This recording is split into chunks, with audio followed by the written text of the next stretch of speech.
This video brought to you by my YouTube members and patrons. Thank you guys.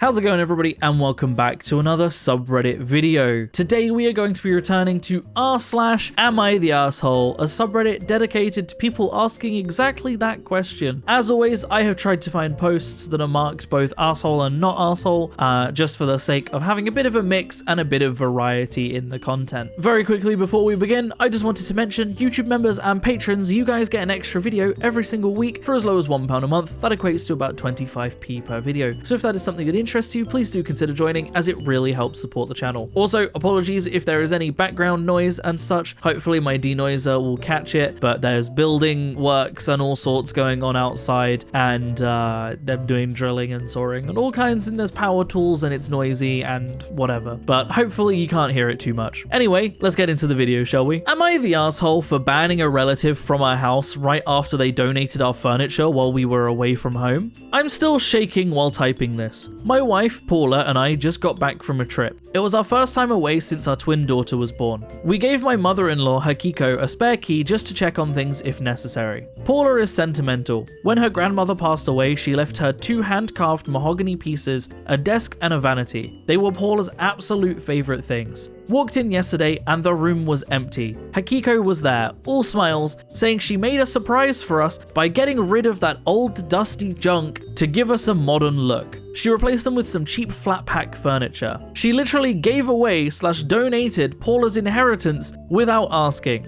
Told her to leave and give me the keys. I changed the locks today. Paula has been in tears. Now the rest of the family are calling me an abusive guy and controlling for isolating Paula from her mother Hakiko and some old piece of junky wood. They say Hakiko's heart was in the right place and I'm being an asshole for banning a grandmother from seeing her grandkid over furniture. My wife is on my side. She agrees with the ban, but the constant guilt from her family is making me feel like a monster. Am I the asshole? So this one voted not the asshole, and I absolutely have to agree with that. You're not the asshole for saying, no, you don't get to be in our property anymore, for donating and getting rid of our furniture. Like, regardless of how you feel about someone else's furniture, regardless of whether you think that their furniture is old or dusty or whatever, if they have furniture in their house, it's for a reason. It's because they want that furniture to be there, right? And like, I cannot imagine going into someone else's house, no matter whether they're family or not, going into someone else's house and while they're away, giving away their furniture and replacing it with something completely different, like a different vibe completely, replacing vintage hand-carved mahogany as well, like a nice sounding desk and vanity, replacing those with flat pack. Like, what? What? Who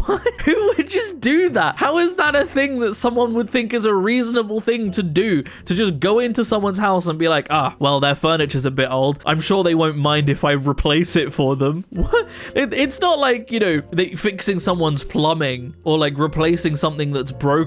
This is something that's like a big deal, like a whole desk and vanity made of mahogany and replacing it with flat pack. Like, what? I cannot understand that. They say her heart was in the right place, but what place was that? What right place was her heart in that she thought, yeah, I'll just replace these people's furniture? There is no right place for that. Am I the asshole for saying 4th time's the charm when my uncle talked about getting married again? On Sunday, we were meeting at my uncle's for a kind of pre-Christmas meetup because one of my aunts had to leave today. I was with my dad and uncles in the yard. My dad asked my uncle how his plans for getting married were going. So I should give some context here. My uncle's first marriage ended almost 2 decades ago. I have 3 cousins from that marriage whom I used to be close to, but their mum got custody and we rarely see them. Then around 8 years ago, he got married to a woman overseas, brought her here, she already had a guy here, she called the cops on him for some made up thing, and when he came back from a night in jail, she'd left. This is what I've heard. I was in college and the marriage didn't even last 1 term for me to come back home and meet her. It lasted a week, I think. Then 3 years ago, he got married overseas again, and this time her parents changed her mind, so they got divorced while there. Naturally, I never met her either.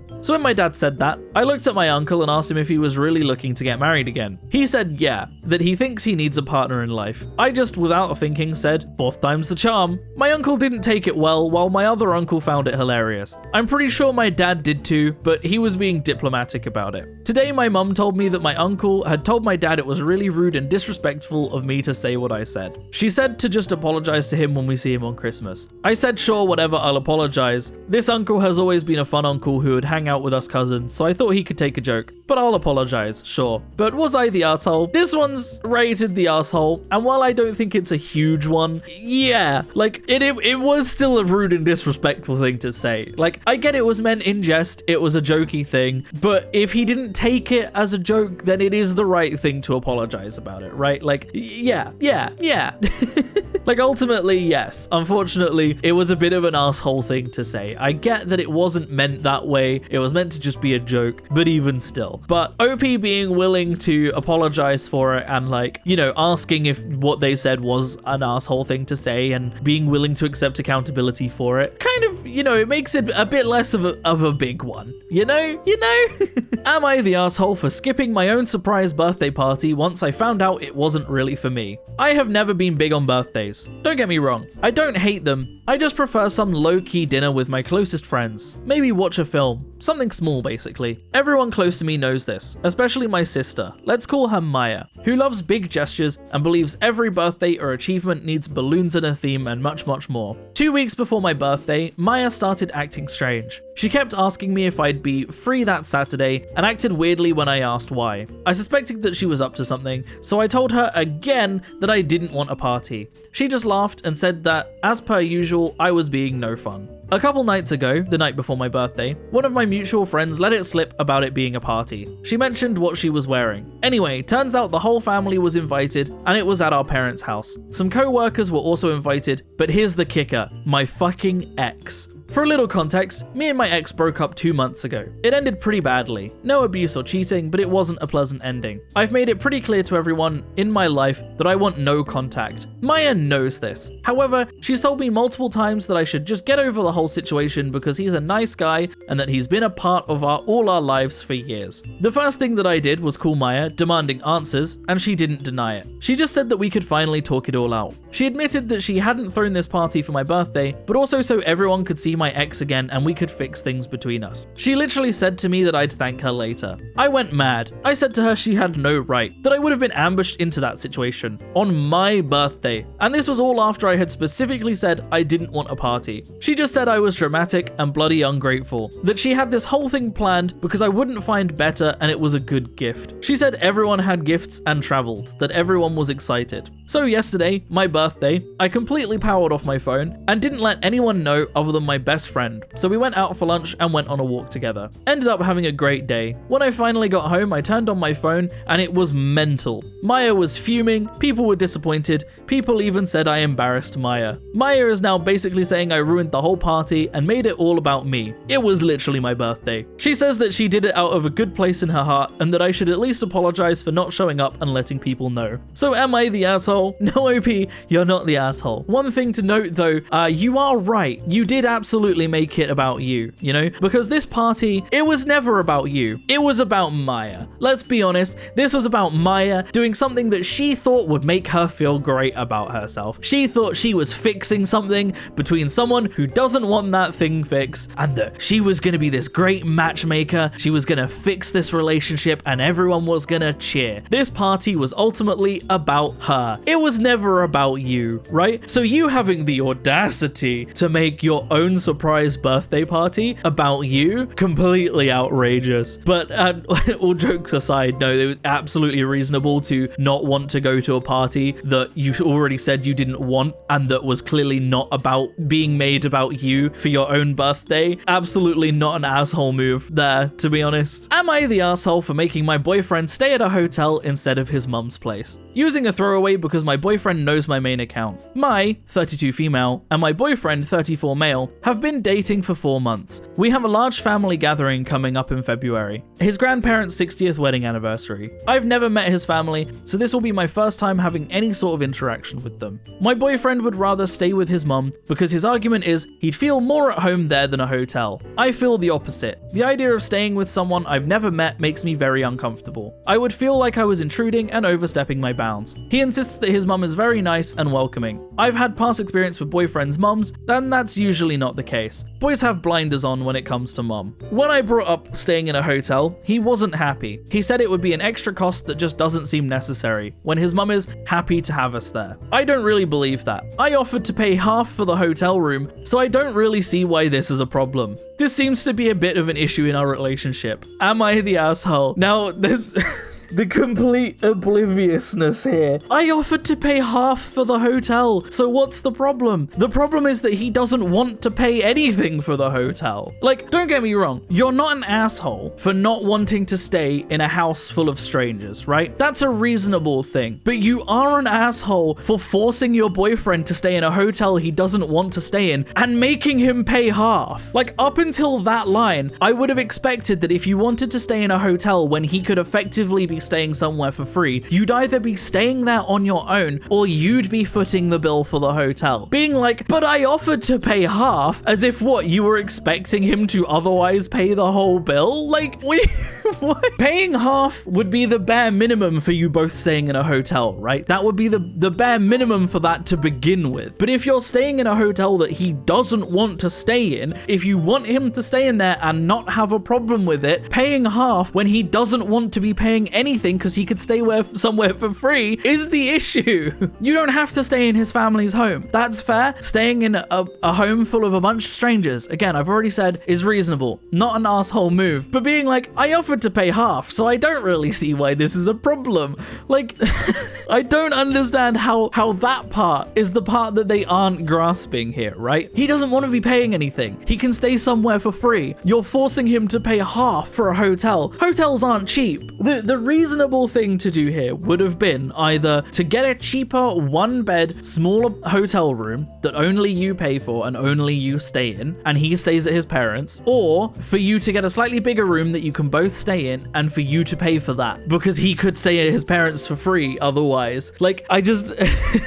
this one's so, like, oblivious, honestly. Am I the asshole for making my wife ride in the backseat because she couldn't stop distracting me? This happened over the holidays, and my wife is still upset with me over it. Our family went to visit my in-laws for New Year's. It's about a 3 to 4 hour drive. Mostly highway, but it takes us through 2 metro areas with pretty significant traffic. My wife, 37 female, gets nervous about driving in traffic, so I always drive when we visit her family. She also tends to get car sick on long drives and needs to sit in the front seat to help ease it. She has tried taking Dramamine in the past, but she's had an allergic reaction to it, so she doesn't take it anymore. I love my wife with all my heart, but she is not good sitting shotgun. She makes huge reactions to any change in traffic, grabbing the handle, putting her head on the dash, gasping, telling me to watch out, etc. It's not like I'm an aggressive or risky driver. I've never gotten a speeding ticket or been in an accident. But if there's a car half a mile ahead of us that puts on their brakes, she freaks out and acts like we're all about to die. It's incredibly distracting. I've talked to her multiple times about how her reactions actually makes it more difficult for me to concentrate on driving, but she says she can't control herself because she's nervous in traffic. On the way to her family's place, she sat up front with me and traffic was pretty bad. Lots of slowdowns due to weather conditions, and in general just kind of slow going. But I've been driving in cold weather my whole life and know how to control my speed and give lots of extra space to any surrounding cars. I understand that you can't control anyone else on the road and that accidents happen, but I do everything in my control to keep my car and the people inside safe. The entire drive, my wife was on edge, making all the reactions I mentioned. It's very distracting to have someone next to you doing that sort of thing while driving. I mentioned this to my wife numerous times on the drive, and she always deflected blame at me for the way I was driving. When we were getting ready to head home, I told my wife she needs to sit in the back and that our 14-year-old son will sit up front with me. I told her it's either that or she drives us home. She got upset with me and started giving excuses about her car sickness. I told her to take some NyQuil or something else to help her sleep, but she refused and told me I'm being a jerk. I told her that she can drive then, and she refused that too. Eventually, she reluctantly got in the back seat with our 11-year-old daughter. The ride home was much easier traffic-wise, and my wife sat pretty much silent in the back seat the entire time, pouting. When we got home, she told me she felt ill the entire drive but didn't say anything because she didn't want to make a big deal out of anything. She told me I humiliated her by making her sit in the back and that I should be more considerate of her feelings. So this one's rated not the asshole, and I, once again, do agree with this. Obviously, I don't know their entire situation and everything going on with this relationship or the family, or how dramatic this is, or what she's actually like driving. But you're not the asshole for putting the safety of everybody in your car before anything else. If someone in your passenger seat is actively distracting and making it harder for you to concentrate on the road, concentrate on your driving, and not cause accidents, ultimately, it is better to not have that person in your front seat causing those distractions, right? So like swapping her out with your child who is less distracting and doesn't do that is ultimately not an asshole move, regardless of how annoyed about it she feels. And like, I get car sickness isn't great. I used to get quite queasy on car drives. Like, it's not fun, but like ultimately feeling queasy on a car journey is better than crashing. So like if she works on that, you know, kind of behavior and like it is able to control those reactions a bit more, then it's something that she can do. She can sit up front, she can get less car sick, and she can stop distracting the driver. But if she's going to distract the driver, then unfortunately the driver is going to have to do something about that. Am I the asshole? Don't want service dog over for Christmas. I, 35 male, host Christmas for my family. We host a large Christmas Eve party every year. I host it because I've got a good house for it, and I'm pretty central to the extended family. Last year, my cousin had a service dog in training that she brought to Christmas Eve. I was told this dog was maybe a year old. I don't have much experience with them and have never owned any. It pissed inside my house and other smaller annoyances occurred, one involving my kid. I did hear some complaints from other family members too. A few weeks ago, I asked around to see if my cousin was coming because I was going to nip this in the bud this year and ban it. I was told by family members that she wasn't coming, so I thought there was nothing to have to deal with it. I got notice on Sunday she in fact would be in attendance, so I called her yesterday to tell her that she could come and that her dog is not invited. This has caused drama. I've been told that her parents, my aunt and uncle, and her siblings are threatening to not come. It's been a nightmare. I've offered to let the dog stay outside, but it can't come inside. But that's an unreasonable ask, I'm being told. Am I the asshole here? So they added an edit, but like the edit wasn't in the original post and the comments clearly reflect that. So I'm gonna read the comments first because first of all, there's been a whole year between the two events, right? So there's been a whole year between an untrained dog and a now trained service dog. A whole year of training for that dog to act properly, right? But someone said, info, what service is the dog trained to provide to your cousin? What happened with your kid? Believe it's a diabetic alert dog. I know she's had diabetes all her life. I'm doing the math there, assuming. The dog destroyed a football of my kids. By all means then, deny your sister, it was actually that cousin, her necessary medical alert dog because of a football. That was a year ago when the dog was being trained. Hard you the asshole. And now OP did add in the edit on their post after that, found out more information, it is a diabetic service dog,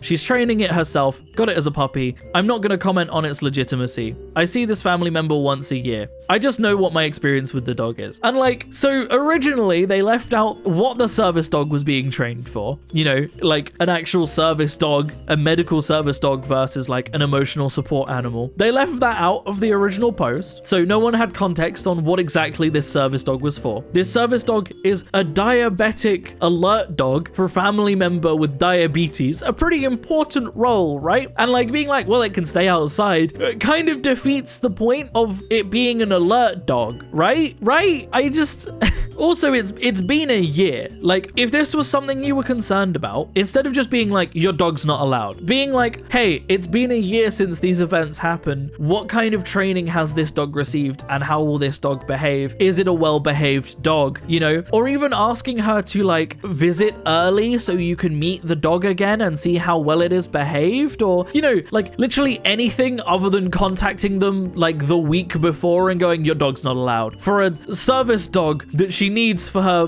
medical issues, like, yeah, it's a bit of an asshole move. I don't know. Like, I can understand not wanting a puppy that causes problems in your house, but this is no longer the case. There's been an extra year of training, right? Like, I would, you know, very much gauge the level of training the dog has had before you make a whiplash decision like that and value, you know, a child's football over the medical health of a family member. But maybe that's just me. I don't know.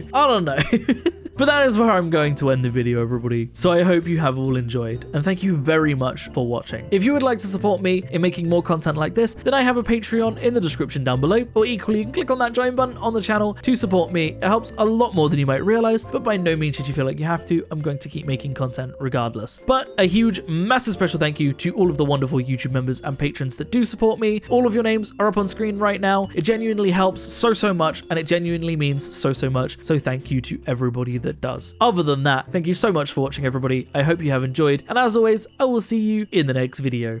Peace out.